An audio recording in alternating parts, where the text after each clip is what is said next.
દૂધરે ગરુડું કામ છે ને મારા વડવાળા દેવનું નામ છે અરે વડવાળા દેવનું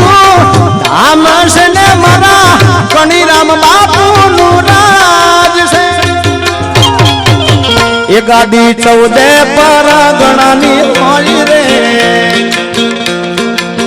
એ ગાડી 14 પરગણાની હોય રે દૂધરે વડવાળા એક વર્ષોથી પરંપરા ફાગણી પૂનમનો મેળો અને બાપુ અમુક પ્રસંગો જીવનના વર્ષના હોય જે મારા હૃદયમાં લખેલા છે એમ વડવાળાની જગ્યા દૂધરેજ જ્યાં સુધી મારા સ્મરણમાં છે ત્યાં સુધી 15-17 વર્ષથી આવું છું કારણ કે મારું પોતાનું ઘર છે બાપુને એવો પ્રેમ છે આ ઠાકરનું અહીં જાગતું પીરાણું છે મારા બાપ એમને એમ નથી આવતું